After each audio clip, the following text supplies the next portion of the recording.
Good morning. This is cell group number 6 and this is cell group number 1. We are the affirmative side and they are the negative side.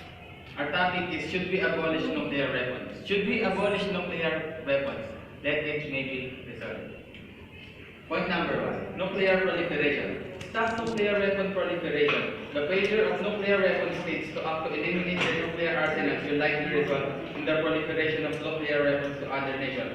If nuclear weapon states continue to maintain the position that nuclear weapons preserve, their security is only reasonable that other nations with less powerful military forces, such as North Korea, will decide that their security should also be maintained by nuclear arsenals without substantial progress toward nuclear disarmament. And also, having nuclear weapons would later go for testing, and some people of the Marshall Islands were exposed to radiation from 60 plus kilometers and over 100 tests. Today, some of the area are still 10 times more radioactive than considered safe. Source, Brookings State and Spiegel Online. Our point number 2 is threat of terrorism. Threat of terrorism. The very existence of nuclear weapons and their production endangers our safety because they are susceptible to terrorist exploitation. Nuclear weapons and production sites all over the world are vulnerable to all terrorist attacks or to theft of weapons or weapons-grade materials. Russia, due to the breakup of former Soviet Union, has a weakened command and control system, making their substantial arsenal especially vulnerable to terrorists. In addition, nuclear weapons are not helpful in defending against or responding to terrorism because nuclear weapons cannot target a group that is unlocatable. And added is the Russia-Soviet Union 11 nuclear weapons in 2005, and the Ukrainian politician claimed 250 Soviet nukes were missing. In 2001, terrorists twice tried to obtain Russian nuclear weapons.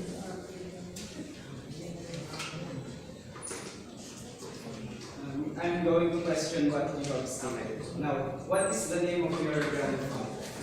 My grandfather? Yes. I don't have grandfather.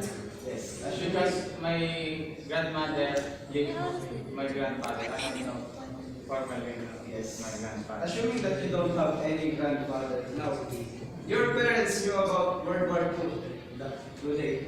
My parents? Yes. Oh, they young enough. Maybe my lolas and all. So, you know about nuclear weapons because I know that you know about World War II. Now, what ended World War II? What ended? I don't know. Do you know? Yes.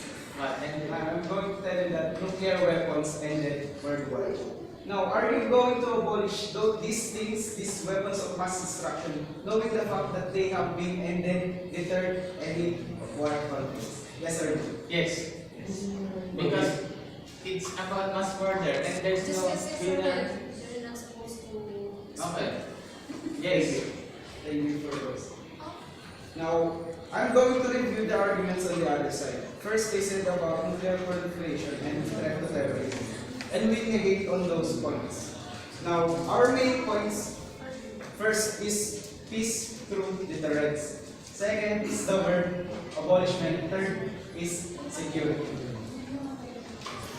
I'm just going to begin with. Back in the Cold War between the United States and the Soviet Union, it's about the capabilities and intentions the enemy thinks you have.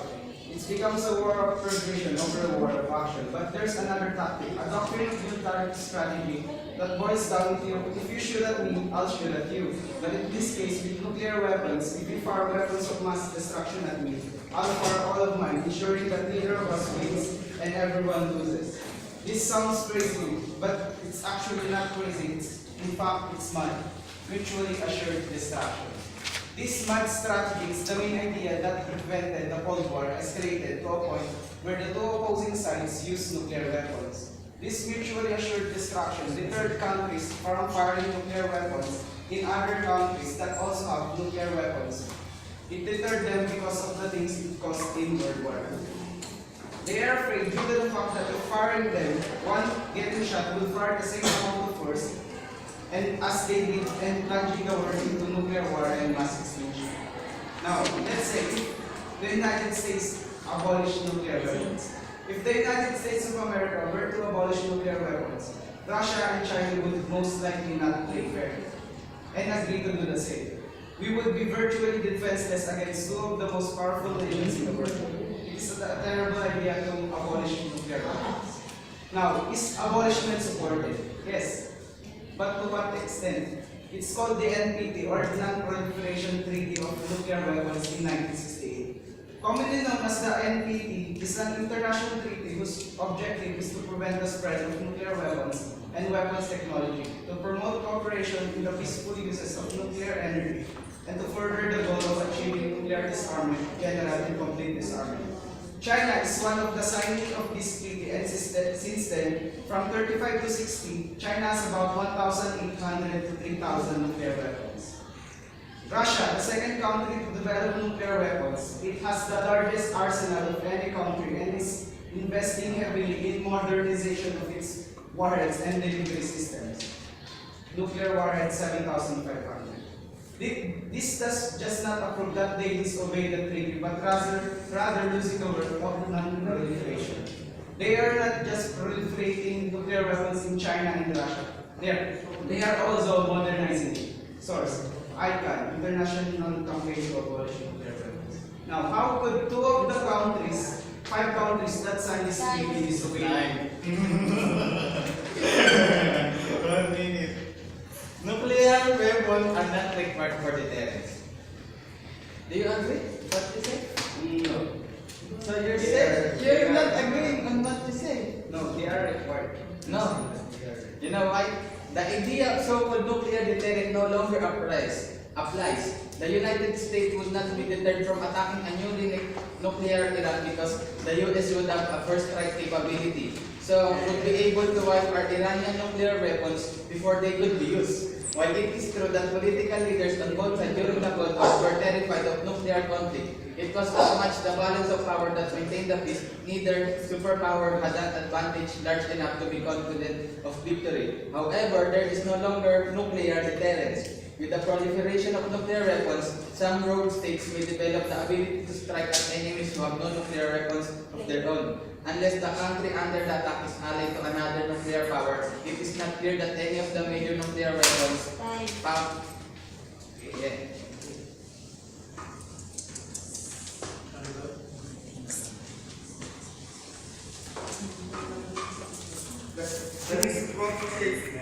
disproportionate and indiscriminate mature of nuclear weapons used renders their possession illegal under international humanitarian law.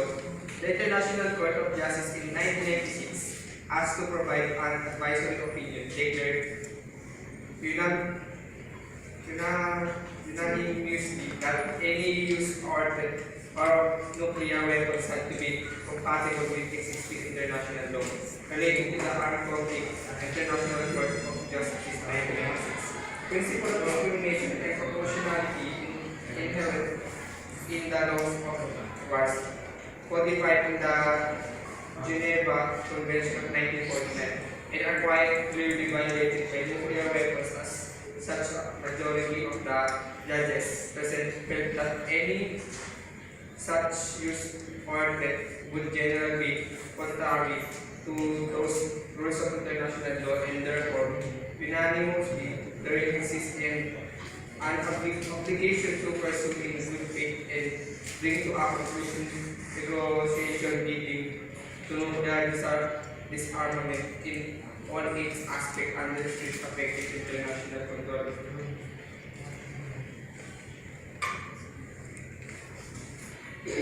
Question.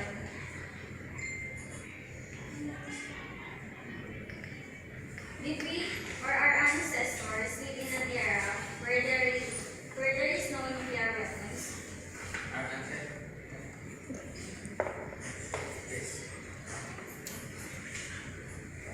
Did you know what is our history when we didn't have these nuclear weapons? If no, well, I have something for you. Examples included the Peloponnesian War, Rome's War of Conquest, the 100 Years' War, the Wars of Religion, the 30 Years' War, the Seven Years' War, the Napoleonic Wars, and of course the 2 World Wars. Our point here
the war in the Arab-Israeli War. Henry Kissinger is a diplomat and political scientist, a national security advisor, and a former United States Secretary of State. In the Gulf War, General Kelvin Chilton, former commander of the U.S. Strategic Command, in January 1991, just days before the war, President George H.W. Bush sent a private letter to Saddam Hussein warning that if chemical or biological weapons were used, the letter said, American people would demand the strongest possible response. You and your country will pay a terrible price if you order unconscionable acts of this sort. This was widely interpreted as a nuclear threat and as a successful case of nuclear deterrence. You don't throw away your ace. We believe that in reality it would be, but the problem is that if you get rid of nuclear weapons, then you will lose the advantage you have on some functions that we have been behaving because they were scared. If nuclear weapons are taken away, then the world would plunge back into massive genocides and war because of abolishing nuclear weapons. Sources: Debate Network. And this is why we oppose this motion. Thank you. Can there be war peace if there are still nuclear weapons? Yes. Yes or no? Yes. Yes. Really? Really? Thank you. Thank you. Had the trade of resources, nuclear weapons had trade resources, including scientific resources from other war product uses. A 1998 study by the Brookings Institution found that the United States alone had spent more than $5.5 billion on nuclear weapons program between 1940 and 1996. The United States continues to spend some 25 to 35 billion annual on research, development, and maintenance of this nuclear arsenal of these resources. Heed warning by distinguished leaders throughout the world, including general, admirals, heads of state and government, scientists, and Nobel Peace laureates have warned of the dangers inherent in relying upon nuclear weapons for security. These warnings have gone unheeded by the leaders of nuclear weapon states. We meet our responsibilities. We each have responsibilities to our children, grandchildren, and future generations to end the threat that nuclear weapons pose to humanity and all life. This is the responsibility unique in human history. If we do not accept responsibility to seek out and act for a world free of nuclear weapons, who will? Do you think abolishment of nuclear weapons will make our world safe? So then, from the early age, there's already a nuclear weapon that launches, like example in Hiroshima, Japan, and that is after World War II, right?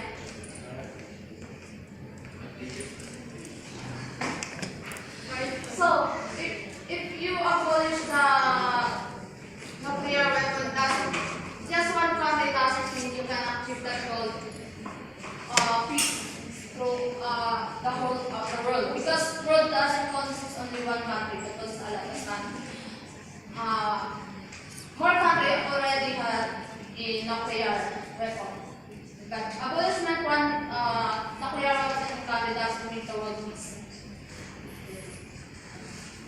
So, if you agree on abolishment, in just one country doesn't mean the world peace. Just only that country is biggest. It might be that their time out.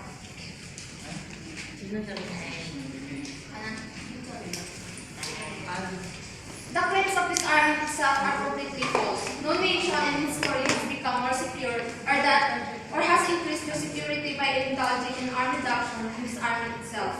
Thus, such policies only weaken and reduce the security of the nation. Prohibition of nuclear weapons does not make the world safe or convenient were among major powers. Possession of nuclear weapons give country security.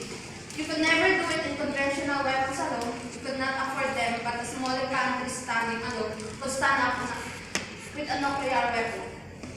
Myth number 6 is essentially a claim that weakness is good and leads to peace and security. That weakening one's own military makes one more secure and the world more peaceful.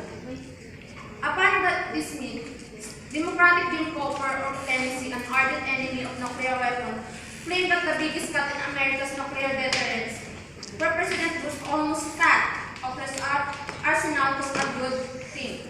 That is make America and world more secure and peaceful. But his claim turned to be lies. When President Bush terminated most of the nuclear weapons, washer bomb production and rocket production, to give example to other countries from Global Zero, but none of them followed. Thus, they started building, modernizing, and testing their nuclear weapons. It only weakened America's deterrence, literally failing to discourage from others developing and increasing their own arsenal.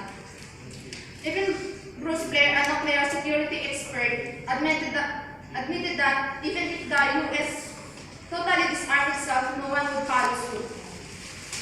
Because cutting America's nuclear deterrence does not lead to prevent or even slow down nuclear proliferation or encourage others to disarm themselves, but it is perceived as a sign of American weakness and abasement, and it only emboldens American enemies while leading America's allies to doubt the U.S. umbrella. It does nothing and will never do anything to eliminate or even reduce the arsenal of others' powers. Other nuclear powers don't care about America. Example of observance of arms control treaties. They only care about their own military strength and see nuclear weapons as an element of that. America has no followers on the road of Global Zero, which on others in trade don't want to travel.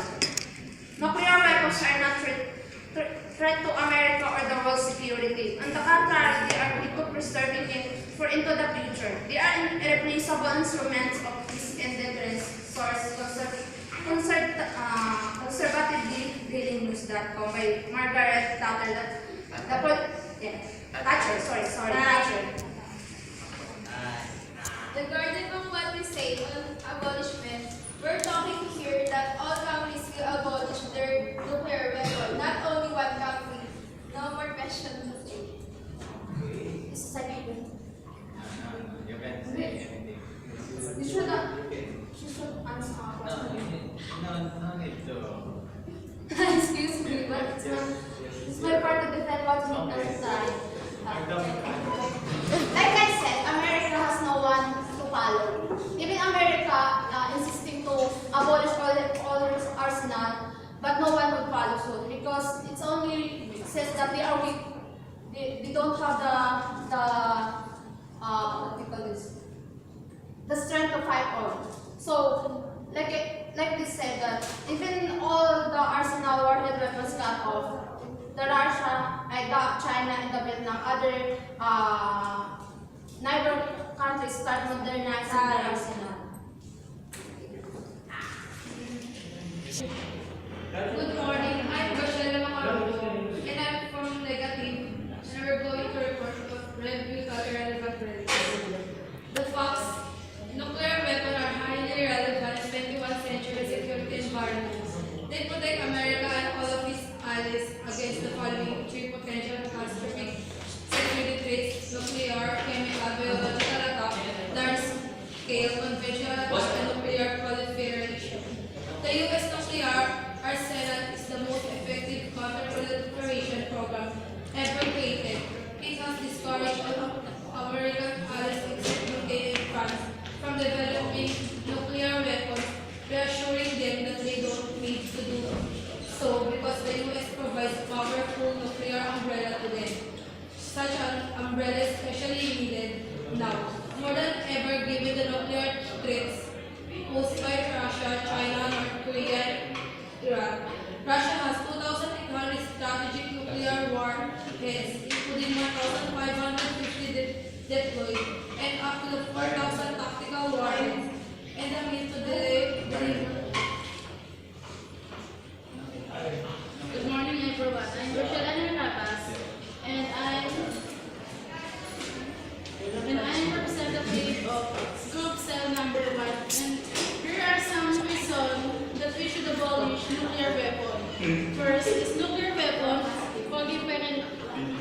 proliferation. The failure of the nuclear weapons states to act to eliminate their nuclear arsenals will likely result in the proliferation of nuclear weapons to other nations. If the nuclear weapons states continue to maintain the position that nuclear weapons preserve their security, it is only reasonable that other nations with less powerful military forces will decide that their security should always be maintained by nuclear arsenals without substantial progress toward nuclear disarmament.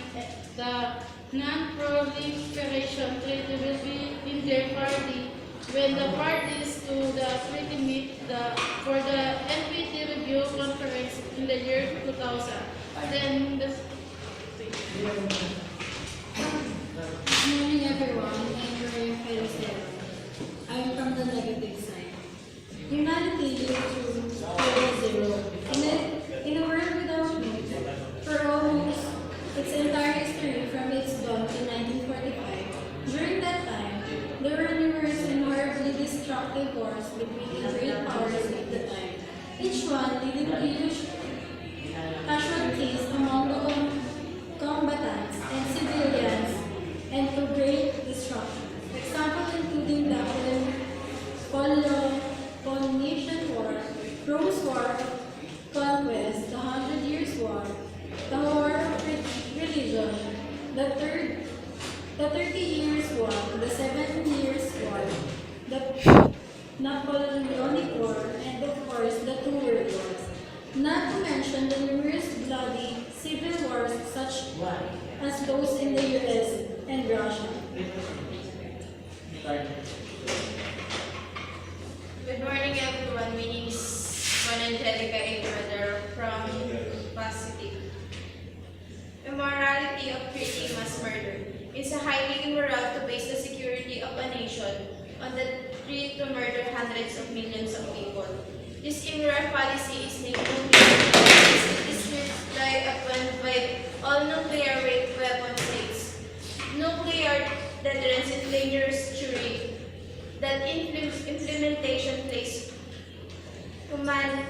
humanity and most of creation in their body of annihilation.